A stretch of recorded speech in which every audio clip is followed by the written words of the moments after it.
Hello everybody, my name is Marcus. Welcome back to Automation. Today we're continuing our Let's Play of Contera motors. Last time we introduced facelifts of our first generation Aspiration and second generation Dragonfly, and we introduced a new concept of our new engine family that's going to power our new models going forward. Now, at the end of last episode, I was thinking that I would replace both of these models with updated families today. But as I was taking a look through and having a look at what the body selection is for coupes, and particularly two-seater coupes coming up in future years and what's available right now, we can see that there really isn't anything in terms of coupe bodies that suits my needs. What I'm looking for is something round about the 100-inch wheelbase neighborhood with two seat rows and a convertible variant, ideally. And it just really isn't anything that kind of meets that. We've got some mid-engine coupe bodies here. You know, the next thing that we have, the most recent one that we have that would meet that bill would be this little 92-inch wheelbase thing here, and that's almost a little bit too short. We explored doing that in the last episode, but decided against it, and at this point, I don't want to facelift it in because it's already 8 years old. So what I think I'm going to actually do is just make a facelift of the Dragonfly this episode. We'll facelift in the new engine, and then next episode we have some new bodies that are coming online here in the mid to late 70s. I think we should be able to catch some of those, and in here I'm pretty sure that there's some bodies that we can use that will work well for our needs. So with that, let's go ahead and jump back in. I'm going to let the game run just for 2 ticks so that we can unlock our luxury 8-track interior and alloy tires. And then we'll start engineering our new Aspiration and facelifting the Dragonfly. The one other thing I did do before jumping into the design here is just because I'm not sure if we'll be able to raise prices on this trim after doing the facelift. I hiked prices by $4,000 from 28 to 32 because our pre-orders were moving the wrong direction. We weren't getting through them at all, so I raised the prices a little bit to try and harvest a little bit more revenue from it. And I figure, you know, with this model selling so well, we should be able to squeeze one more facelift out of it and still be easily using up that small factory. I think I'm going to start off by designing the next generation Aspiration, and was taking a little look at the bodies off camera. I think there's a really nice one down here that's going to suit our needs very well. It's a 65 variant family. Here it is. It's about 110-inch wheelbase, and I like this one. I think it's going to work well for us because we have coupe bodies, which we can use to make the muscle car. We have a sedan body, and we have wagon bodies. Now, I want to stick to 3 trims, but I want to make the muscle car a trim of this next generation Aspiration. So what I'm going to do is, instead of having 2 sedans, one a luxury variant and one a premium variant, I'm going to try and just straddle the line on that somehow, and maybe put a luxury stereo in with a premium interior. I'm gonna see if I can try to get it reasonably competitive in both segments on our sedan variant, and then obviously the wagon will stay just targeted towards premium, but that way we still have 3 trims, which we might be able to get away with 4 in our medium factory. We'll take a look at what the production efficiency is, but I think 3 would really be ideal. Not too much new here. Front longitudinal, double wishbone. Well, we'll stick with semi-trailing arm, actually. We don't need to go to double wishbone in the back. But I think this is pretty much the exact same setup we had last time, so nothing really new here. Pop a few points of quality in, plus 3 should do nicely. We have a little bit of familiarity in this now. Let's replace variant, and we can select the X64 variant of our Excelsior motor. This engine is going to be the B68 balanced 68 variant. So this engine here, we're going to try and make it sort of a medium tune where we'll have a little bit of running room, a little bit of revability, but it still should be pretty drivable as well. And not maybe a little bit of consideration given to fuel economy. We'll see. See if we can get away with a 35 cam profile. That would put us about where I'd like to be. And what else do we need to tweak here? That ignition timing's a little bit aggressive. Take it down to maybe a 35. We'll go with a 40. Doesn't need to rev that high. 5600 looks really good. Do we have any valve quality in? We don't. Do we want any? I actually don't think we need any for this motor. It's pretty smooth. Oh, wow. Well, that's a lot of quality in there. We don't need that much. Yeah, we don't need any, in fact. Maybe just 1 point to get the smoothness up a little bit to above 60. All right. We could even, yeah, drop the rev limits down just a little bit. 180 horsepower, still nothing to sneeze at, and I think we could probably run it just a smidge richer, maybe a 14 AFR.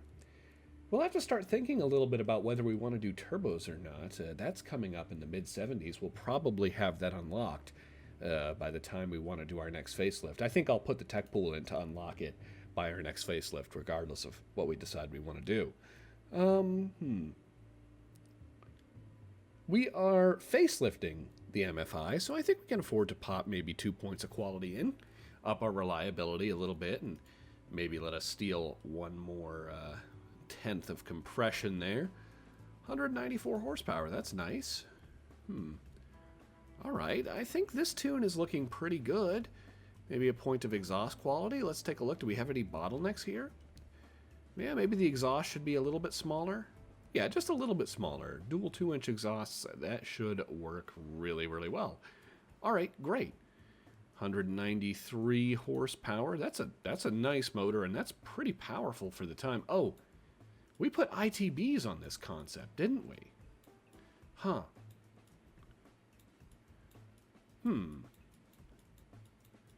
Well, here's the issue. For this motor, for this variant, the balanced variant, I just want to do a single throttle body. I don't want I don't want the ITBs for just the balanced variant. It's too much cost and expense, and we're going to be hooking it up to some crappy 3-speed automatic anyway, so what does the throttle response matter? But I'm not sure if I switch this variant to like a single throttle body, and then I clone it, and then I switch the other variant to ITBs, if I'm going to have to do all that engineering work again.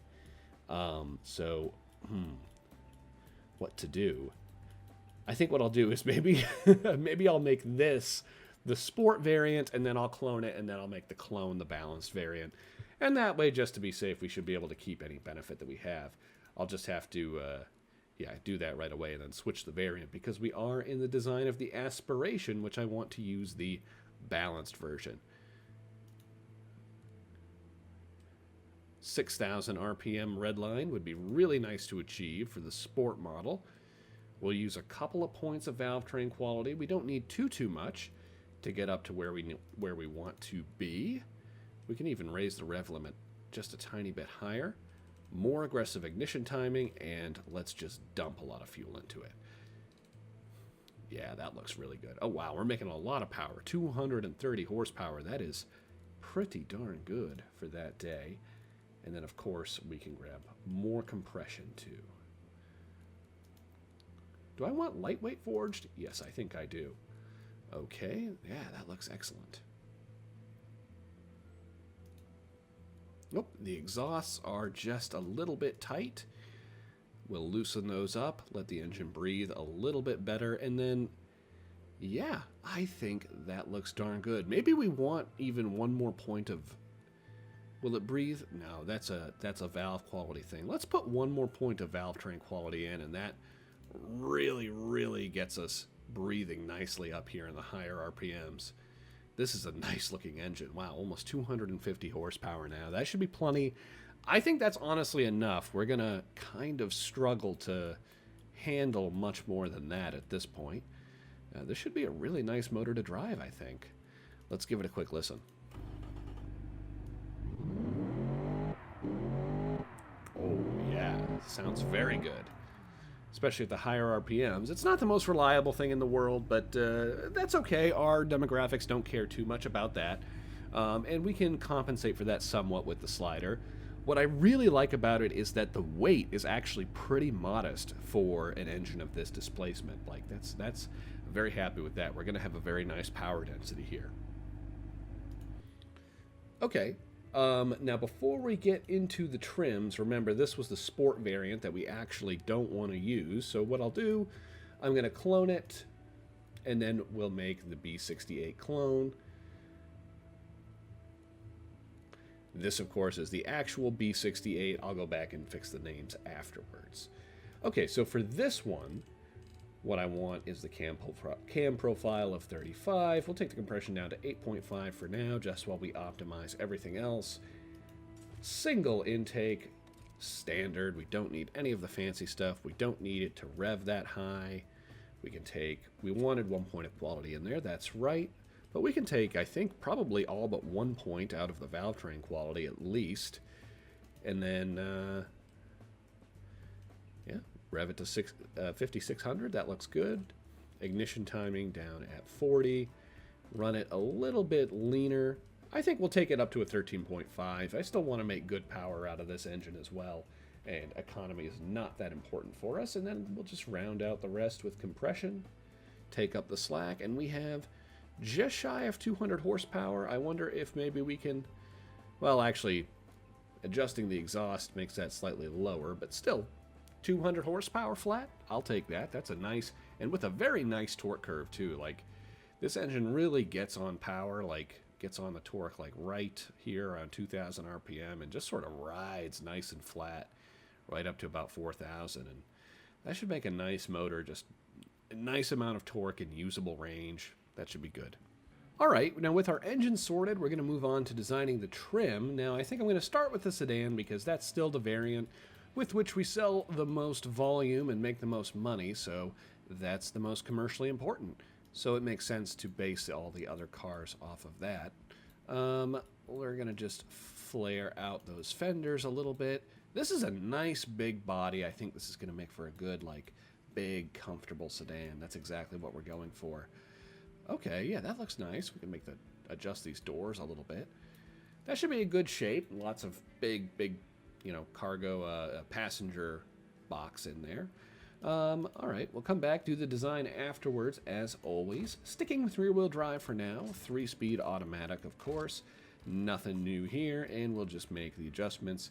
Tune it close to top speed with a little bit of spacing for now. All of this is subject to change, obviously. I think 185s should be maybe a nice tire width for this car. It's pretty big. It's going to need pretty wide tires. We'll put alloys on there, and then I'd like to do 17-inch rims because it's going to be heavy, so we're still going to need pretty darn big brakes. And then the tires can be a little bigger as well. Yeah, all right. That's looking pretty good. Anything else here? I guess we'll just do the offsets real quick, starting with the front. Yeah, that looks about right. And then in the rear, the way I do these offsets is honestly kind of arbitrary. It just lets me run a little softer sway bar on the car and at the expense of adding a little bit extra weight. So I usually find that that trade-off is worth it, and the limiting factor is, frankly, just what looks weird on the body. This body has nice fender flares, though, so not a huge deal for us here. 2 pistons in the front, 1 piston in the back, maximum size. We'll start it with a pad type of 40 and come back later. I don't think we want to... did we put an under tray on the last one? I don't think we did, and I don't think we'll need it for this one either. Cooling airflow, maybe just up at 60. That should be just good. And, let's see. 5 seats? No, we wanted 4 seats, because I think that should help, actually, quite a bit. Because I think premium is also okay with 4 seats. Maybe we'll do premium interior, luxury radio. Ooh, we could put a luxury 8-track in. Let's try that. And a couple points of quality for good measure. Hydraulic power steering, plus 2 quality, advanced 70 safety, progressive springs. Ooh, we have the fancy dampers. That's excellent. Gas monotube. Set it to normal. Let's see how we did. Okay, this looks really promising so far. We've got a nice score in premium and actually quite a nice score in luxury as well. So I'm going to pin our luxury segment. Interesting. You know, this almost has me wondering if the sedan of this car is scoring 206 in the GT segment with the standard engine. Might we just want to make a GT variant trim of this and maybe use our small factory to do a more extreme car? That could be a thought. I don't know. I mean, I don't know. I guess in that case, we could probably make it like we would sort of blend the GT and the muscle premium car together. It being mass produced, we could actually do that. It would fit the bill for both. That's actually quite an attractive option in a lot of ways. Yeah. I might actually do that. Let me take a look at the markets here. If I produced like a two-seater coupe, because we have lots of those bodies, what segments could I make that compete in, if not the GT segment, if we already had that covered? Super is the obvious contender, but I don't know.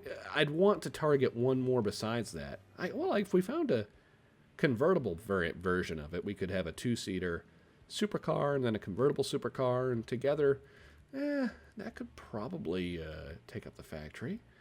Maybe a track variant. What's our budgets? Let's take a look at that.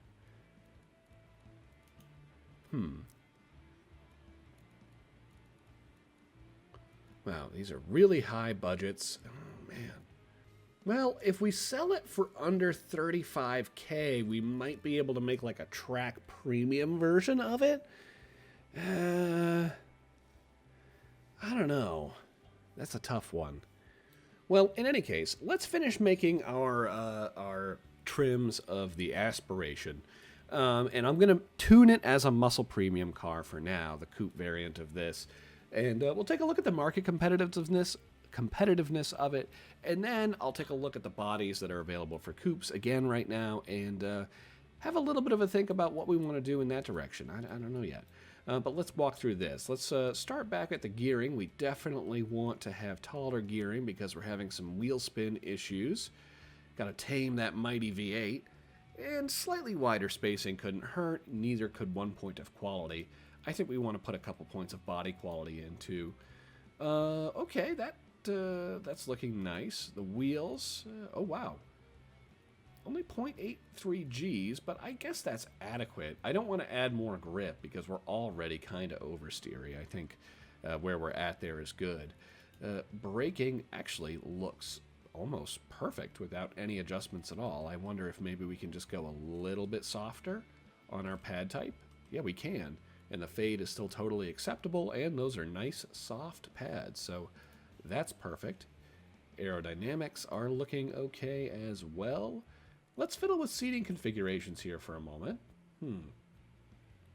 Well, if we went to a 5-seater, actually, that hurts these scores slightly, but it really lets it compete in the family sport premium segment as well.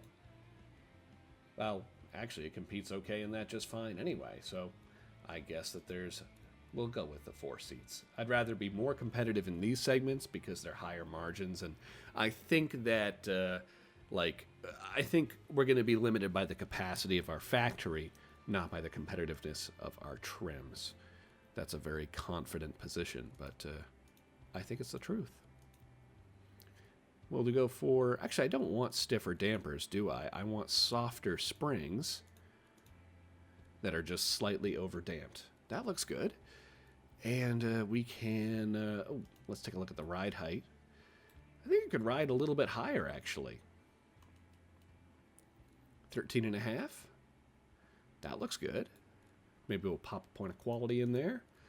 And then, definitely don't need any camber up front, but we will add in a little bit out back and loosen up the rear sway bars a lot because we have plenty of breathing room on the roll angle. Should we actually do no sway bar at all in the back? I think we don't need it. Yeah, like we're not even close to needing it. We can even still take one more out of the front. Yeah, okay, this is looking good. It's nice if you can get rid of the sway bar altogether, and that also puts our handling actually about where I want it. hurts our lateral grip, but that's okay. Nice balance there between drivability and sportiness. More of a tilt towards drivability would be better, but I think that's as good as we're going to get without going into uneven tire sizes, which I don't want to do for this model. Okay, so I think that leaves us with doing the design and naming for this trim here. I'm going to pop in and do that, and then I'll be right back with you guys in just a minute.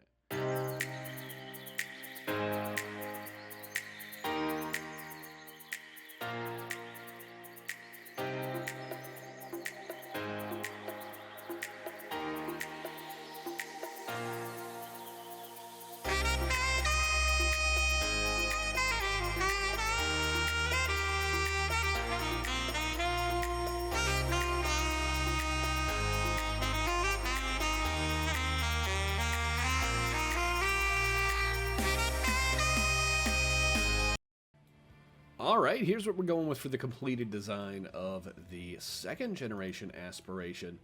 I don't know, I kind of feel like it's maybe not the most attractive car, but it does kind of capture the look of a lot of 70s cars. I noticed that while I was fiddling around with the paint that they have this nice kind of two-tone setup, so I don't know, I went for this nice little like blue on the bottom, beige on top type of thing. I don't know, I think it's kind of a fun 70s looking thing, and it looks like a 70s American land yacht, which I'm kind of cool with, but it's underneath. Its bones are not of a 70s American land yacht. Its bones are of a noble Hedvasian GT car manufacturer. Anyways, let's go ahead and I'm going to throw it around the test track real quick. I just want to see how fast this thing could go around in theory. It's a lot heavier, but oh my god, look at that weight distribution. That's really good for well, just period. That's really good.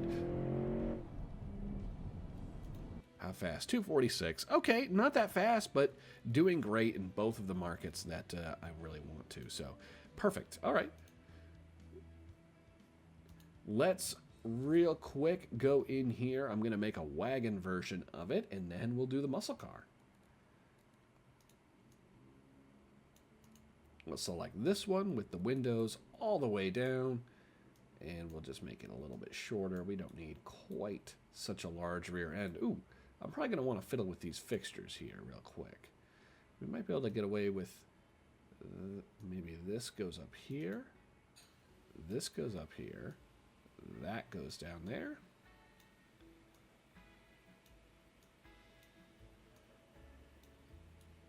Yeah, okay, that looks all right. And then maybe these could just slide up to about there. All right. Yeah, that'll work for me. Drivetrain, no changes really need to be made anywhere here except for we might want to drop the luxury radio and, of course, making some adjustments here in the suspension, namely making the rear a little bit stiffer. Okay, load capacity still low. Maybe slightly higher ride height would help, but I'm going to check Family Utility Premium and make sure that one. Okay, oh, we have a seat count penalty. Oh, we need a 5-seater. All right, much, much better. Alrighty, and then what can we do? Maybe we'll make the rear just a tiny bit stiffer still. Yep, that gets rid of the warning, and, well, okay, well, maybe just slightly stiffer front sway bar, and, yeah, okay. Everything else, I think, is looking really good. Slight tweak to the brakes. All right. That's our wagon. Wow. That looks like a land yacht. That's like the long, low American look. And this is going to be the PW68. Pretty quick wagon.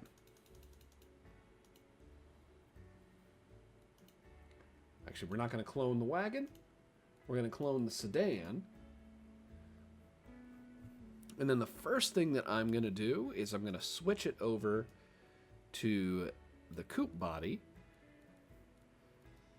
Which, wait, what's the difference between these two? A 3-door versus a 2-door. Let's go for the 2-door with a trunk, not a lift back.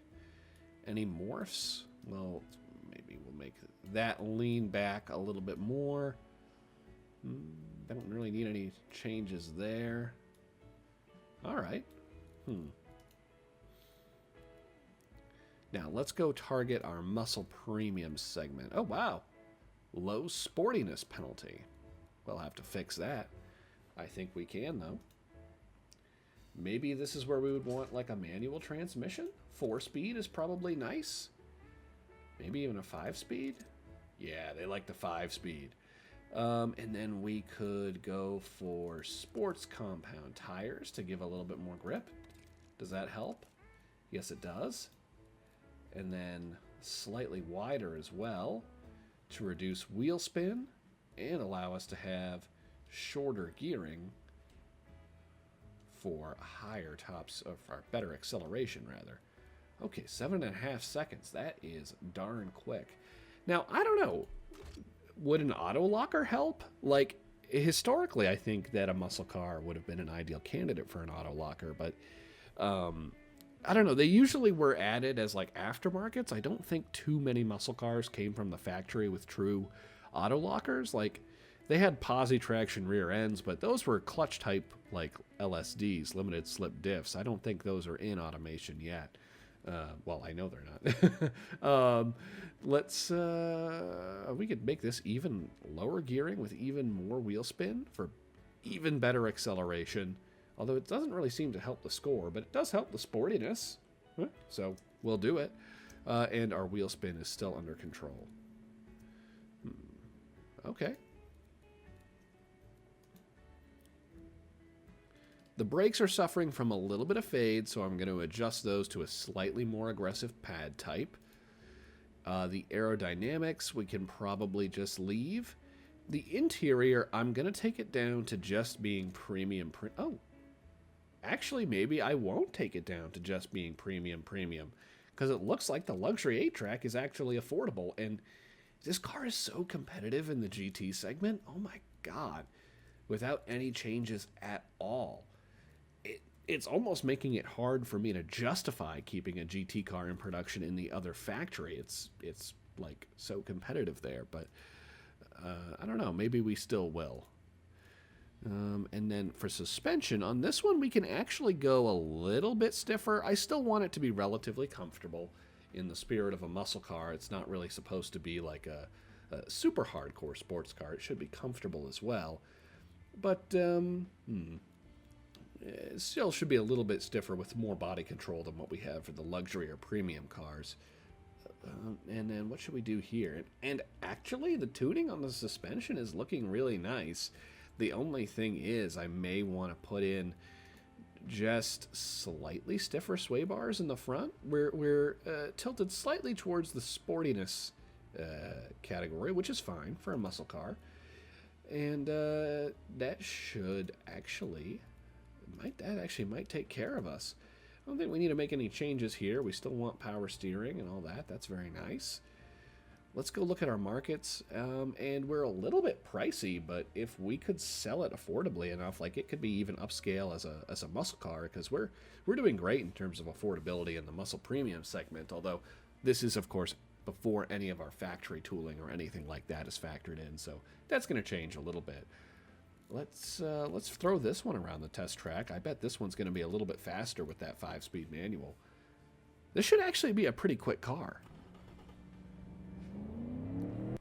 Goes around at a 235, which is darn quick. I think that's about as fast as our old GT car variant went around. And I'm just noticing something, and that's that... or rather thinking of something, that we still have just the basic variant of our V8 in this. We don't even have the 250 horsepower one in here yet, and it's already like blowing everything out of the water in terms of GT and GT premium market score. But maybe the other one will just score even better. Who knows? I think we'll stick with what this is for now. I like the way that this is scoring for our muscle and muscle premium segments. And yeah, well, I'm wondering if we make it cheaper, could we make it play a little bit more down market, almost towards like even maybe a sport segment, because we're pretty competitive in there. Yeah, that actually helps a lot. And wait, oh yeah, and it makes it a lot more competitive just in the regular muscle segment. So I think we'll do that. And that'll keep it from, that'll allow us to go a little bit lower on this market, on this car in terms of what markets we shoot for, and then Hopefully keep things a little bit less crowded for our GT car, at least for the moment, because I want to make that thing really, really fast. Do our fixtures all look okay? Well, we don't need these door handles anymore. We can get rid of that. And this needs to go back. And this door handle is or mirror is completely borked. We'll move it like so. Looking snazzy. First thing we're going to do for the facelift of the Dragonfly is, of course, not replace variant. First thing we're going to do for the Dragonfly facelift is, of course, select our new S68 motor, cranking out 250 horsepower, or just shy of. I think that's almost 50 horsepower more than the old one. Interesting. How bad is our... It's not scoring as well, but I'm thinking that's maybe partially because we haven't optimized it and because we haven't done factory tooling for the Aspiration yet. Or maybe the Aspiration is just that much better of a car. That could well be. This one should still be quicker, though, even though it uses a heavier construction and it's older. Whoa, that is a lot of wheel spin. We're going to need bigger tires for sure.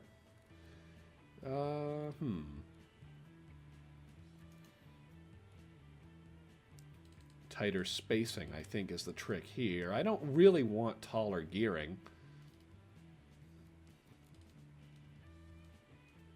Okay, that's good. 6.5 seconds, 0 to 60. That is still darn quick. Brakes actually look good. I don't think any updates need to be made here. Aerodynamics all looking okay. Interior, we're going to give this one the luxury 8-track as well. Ooh. Should we give it a phonograph? Nah, the luxury 8-track is better. Driver aids, power steering. We'll give it some extra quality in power steering. Update the safety to 70s. Progressive, gas monotube. Suspension tuning, roll angle, all that still looks good. Front dampers have a hard warning, but I think I'm okay with that. I don't think we need to make any other changes here, and now that's scoring much better than the other one. So I have a thought for this. I'm going to target the super segment because I think we're fast enough to do it, but the issue is our seat count. I know I toyed with this before, but maybe doing a 2+2 would be the way to go here, and that would allow us... Yeah, this allows us to get in some different segments. Allows us to compete as a supercar as well. Makes us just a little bit less competitive in the GT and GT Premium segments, but I think I'm okay with that since the super segment's open now, and that might allow us to, well, on the other hand, I think we're going to do this because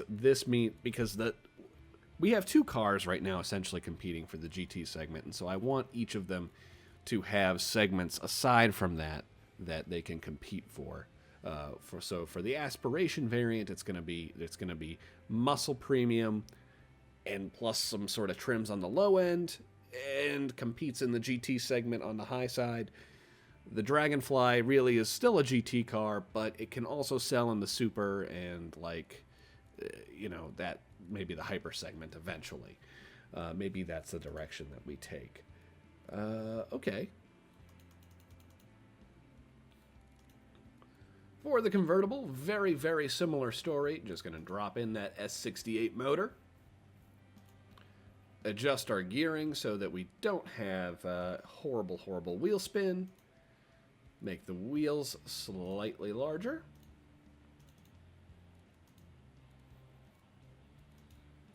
Brakes still look great. Luxury 8-track. Advanced 70 safety.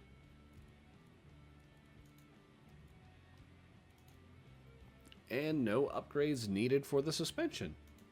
All right, all looking excellent.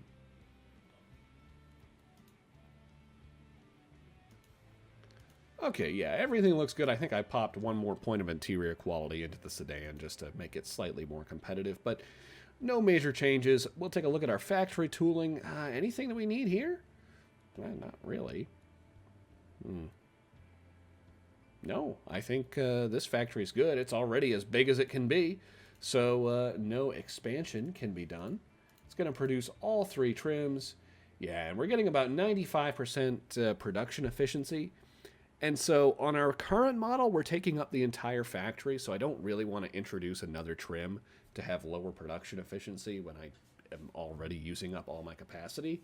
I think the thing that we're going to look into next after doing this is probably building another factory, maybe a large factory, and we'll probably do another big production reshuffle after that. But I want to save up just a little bit more money and pay down some debt before we do that, because that's going to be very, very expensive.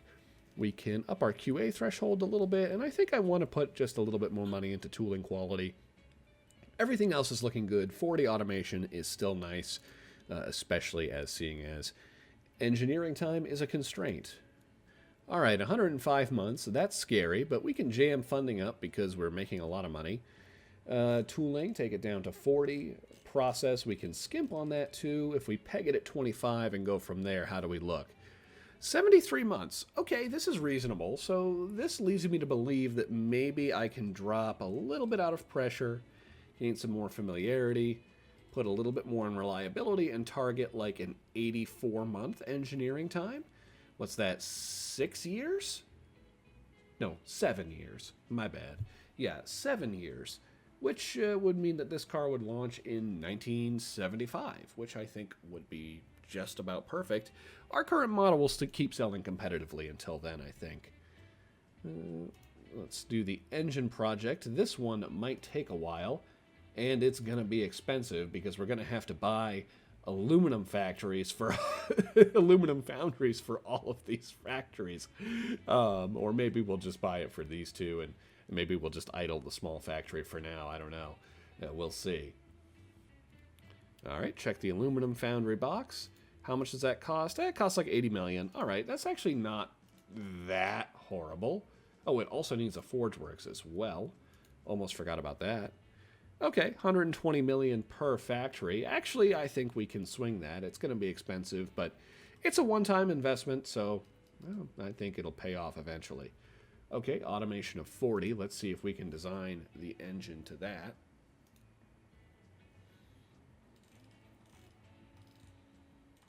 And our target was 84 months. We might want to make the engine a little bit shorter, though, because I might want to get the facelift of the 64 out a little bit sooner. Not the facelift of the 64, of the Dragonfly out a little bit sooner. But then again, they're on the same engine family, so I wouldn't be able to really start a new facelift of it any sooner, I suppose. Let's go for process being 30 on this. Crank the funding right up to 90. Pressure, we'll drop it down maybe to about 45. And then let's try to... This will benefit from reliability, so let's just take it right out to 84 months. And even then, it's still only 52, which is not that good. All right, so we're going to need at least another engine factory on this. We can up the automation, and we can up the tooling quality, and we can up the QA threshold a tiny bit. Wow, we are so close. I think, we could probably get away with just idling that small factory for this one. We just need to be able to produce a few more of these. So what I think I'm going to do is for our factories, I'll invest in just a little bit better tooling. Take it up to 65. The reason why I'm going to idle the small factory is because I just don't want to buy aluminum foundry and Forge Works for it quite yet. It would just save us a penny right now, and we don't really need to use it, so that's fine. A little bit more tooling quality, and then I'll take just a little bit more out of optimization here. Not because I want it to, save time on engineering, but just because that helps us produce that tiny bit more, and that's perfect. Now that line is right underneath the carload line, so perfect matchup there.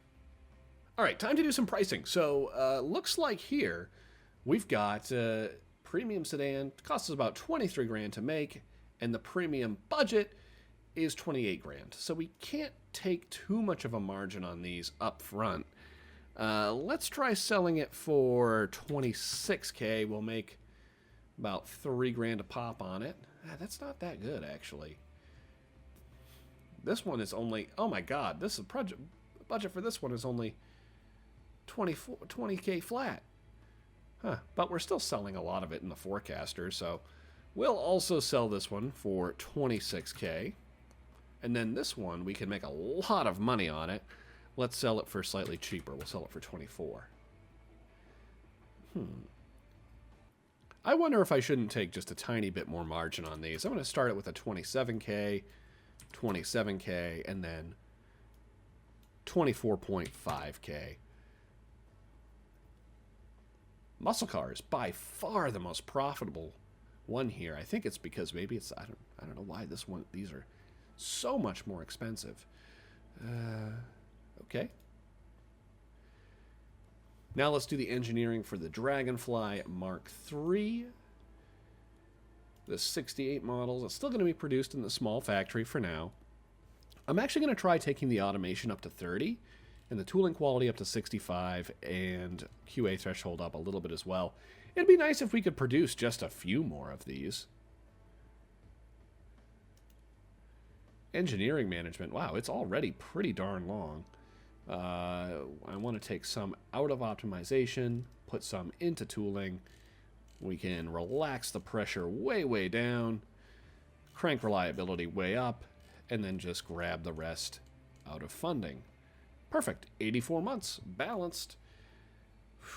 All right. Nothing new to the engine. Pricing for this bad boy. Super budget. Convertible sport budget. Man, these are targeting the wrong segments. But we're selling the current one for 32. I think we can at least use that as a starting point for this model. We should be able to sell it for at least as much. Looking excellent. Engine's still looking good. Okay, here's our sign-off screen. Total cost of this project is going to be $760 million, but that's going to be spread out over 7 years. We've got $430 in the bank right now, and we're going to be paying for some of that as engineering as we go along. So I think we probably only need to borrow a couple $100 million to make this project feasible. Let's say $250 million just to be safe, and then we can probably pay that down pretty comfortably over a period of 48 months. I think that should be good. All right, let's sign it off and go back to the next screen. Back at the home screen, before we let the game play, last thing, of course, that I want to look at as usual is our tech pool and see if there's anything that we want to reach out for here. So trim's coming out in 1975, which means we'll be starting engineering 75, 76. Anything that I want to reach out for? Maybe we'll have turbos already unlocked. I'm not too worried about the ball bearings. Advanced automatic would be nice. That might be worth reaching for, and we could probably afford to do it. Let's do that. +5 quality, and then this is also where we get variable hydraulic steering unlocking, which is another absolutely critical tech from 1980. These two together make such a huge difference, and if you can get them early, it's really nice. We'll have a 4-speed automatic unlocked regardless, vented disc, 3 pistons. Anything else here? Safety? Do we want to rush for advanced 80s safety? I don't think so. We probably don't need it. Nothing really else. I think those are really the only two things. I'm not sweating single point EFI. If you're using mechanical fuel injection, I think it makes the most sense to just wait until like proper multi-point fuel injection comes out.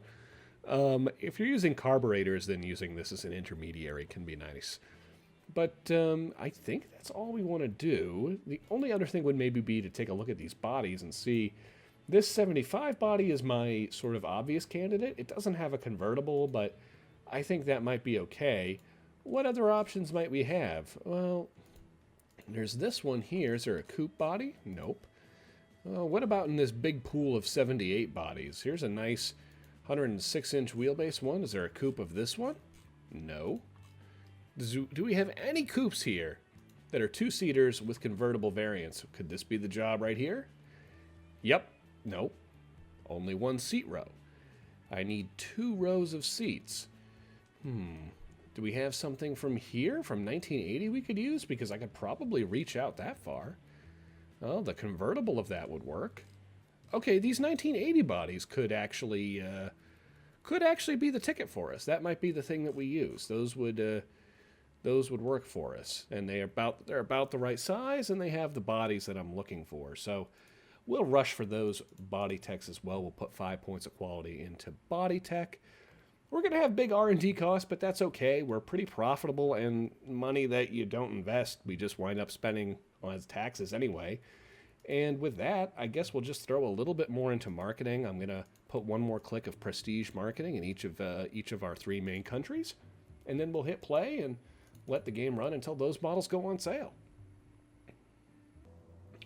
Okay, it's 1975, just a couple of ticks away from our new models going on sale, and we are running our factory tooling just down to the bone here, particularly for the cars. So let's go ahead and I think they're already under construction now, but let's unpause the game, let it tick over. We're on the eve of getting the technologies that we needed to start engineering our new models. Let's see how these go on sale. We've already sold a lot of the Dragonfly 2s. How are we looking here? We're looking great so far. Okay. Let this tick just for 1 or 2 months. All right. I'm happy with the way these are selling. See, our profit margin on this new Aspiration is not quite as good as on our old one. I think that's partially just because it's taking more money to produce it, and the loss of that luxury sedan trim has really hurt us. So I don't know, maybe what I'll do, we have $1.92 billion saved up and very little debt at this point. We have that very modest $6 million loan payment, but I think we only did a 5-year term on that, so that should drop off on 1980, and it's a totally modest, manageable payment, and we still have plenty more profit margin that we could be taking on this Dragonfly model. So when we'll do the facelift here, I'm going to fiddle around with this trim lineup and see if there's a way that we can't optimize some more profit margin out of it, because our dealers aren't that happy with this either. So still selling okay, still definitely making a profit. We're getting a lot, the vast majority of our revenue from it. And it introduced our new engine, and it's paying for that too. So all in all, I'm still going to call it a qualified success. With that, I'm going to go ahead and export a couple of models over to Beamng.drive. We'll take them for a spin. I'm going to take the 3rd generation of this Dragonfly. It's going to be the swan song of this model. We'll take the GT model. I think that's going to be an absolute blast to drive. And then maybe we'll take the muscle car and the sedan as well. I don't know. We have a lot of test drives to do today. I'll see you over in Beam. There she is. The 2nd generation Aspiration, starting off with the premium sedan model. For some reason in the Beam export, I don't really know why, the two-tone roof thing didn't really work out. It kind of looks like we just got a chromed roof instead, but hey, I guess that's not the worst thing in the world. It still is a kind of handsome car overall in a sort of very dour 70s way, but let's throw the stick in drive and see how it feels. Whoa. It's got a lot more power. I can tell immediately the difference between this engine and the old one. 2 more liters of displacement and an overhead cam configuration. Combine those 2 changes, making a really big difference. This is a quick car. It's also a heavy car, too. You know, we're at the point now where we could really use a 4-speed automatic transmission. I think the additional gear would help. Because the car has so much power that now the spacing is quite wide. But it's got enough power that it still drives pretty darn well, and the handling is pretty controllable. You can see it just sort of soaking up the bumps and undulations in this rough island road map here. Braking is very, very good, and it's not too undertired for a car of its size, power, and weight. This car also feels pretty good to drive, but I've got to say, it gained about 500 pounds over the previous generation Aspiration, and it definitely feels like it. The car is just not quite as nimble and as easy to guide through these tight corners. It's still a quick car, and it still handles pretty well, but it definitely is starting to feel a little bit more like a boat than the old one, which I guess makes sense given its larger physical size and footprint, but I'm kind of okay with that. It's a big luxury car. It's not really supposed to be a sports car. And it's still a pretty nice thing to drive overall, even off the pavement like I just did. Alright, now it's time to take the muscle car for a spin. This is the one that I'm excited for of the Aspiration variants. I'm pretty sure you are too. I want to see how this thing handles and drives. And already you can tell that the 5-speed gearing makes a lot of difference. It really lets you use the power of that engine. This car really feels like a big... It feels like a muscle car. It's not a sports car. It's a big, fast car with legs. And it handles okay, but you can tell it's still mostly supposed to be a comfortable but fast vehicle. The muscle car definitely feels noticeably more oversteery than either the sedan variant, which makes sense, and also the previous generation Aspiration. This car's tuning just makes it, yes, a little bit more nimble, but also more of a handful, especially with the additional power and those semi-trailing rear arms. I think that's going to call it a day for the Aspirations. Let's go over to the test track and give the swan song of our second generation Dragonfly a spin. Now, it's been a little while since we test drove one of our GT cars, and this body's definitely starting to look old, but it's still handsome, and we're going to replace it on our next episode. Anyway, let's enjoy it for what it is. It does have the new engine in it and a 5-speed manual. We didn't test drive the GT car last time, so let's do it this time, and I'm actually really looking forward to this. I think it's going to be a lot of fun. Car feels actually very, very quick, and it is quick. I think this was a 6.5 second to 0-60 car, which is fast even by modern standards, but back then would have been extremely quick. Very nice car to drive with the throttle. Very controllable.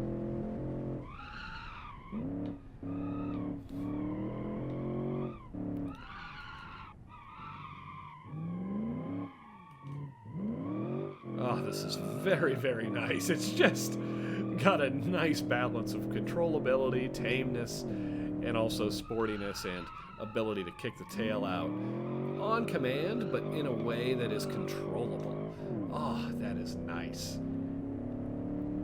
This is the right amount of power for this body, right about 250 horsepower. Oh, it's just a nice car. Let's see how it does at speed. I don't think we'll be able to take this flat out at 150 miles an hour. I'm going to brake a little bit down to a $120, $125. Oh, and it just sits right around that corner. Beautiful, beautiful stuff. Braking hard going into here.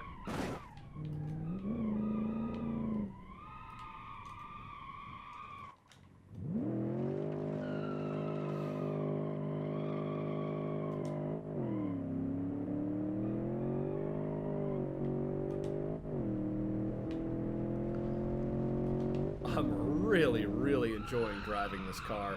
We're going to brake hard going into the S's here. See how it feels through these tighter sections. Ooh. A little bit of a struggle nursing it through there. It does weigh 2,600 pounds after all. But I really like the way that this car handles. I really like the way that you can just squirt that tail out when you need to, and then bring it back in right on command. This is such a fun car to drive. And it's an easy car to drive as well. It doesn't feel like overwhelming or hair trigger or anything. It's quite forgiving as well.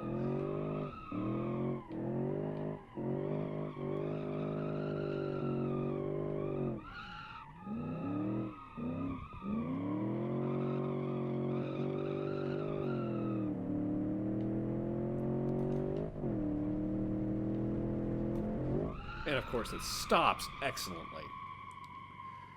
Well, I'm super, super happy with this build. I think we're giving the second generation Dragonfly a proper send-off that it deserves. I'm really happy I made this car because it's an absolute hoot to drive, and I think I'm going to have a little fun playing around with it a little bit more even off camera. Well, that's going to wrap it up for today's episode. I'm excited to see what we'll get into next time. Let me know what you guys would like to see. Thank you, as always, so much for watching, and I'll see you next time. Bye for now. Still kind of captures the spirit, but with its like large size and big. Oh God, no.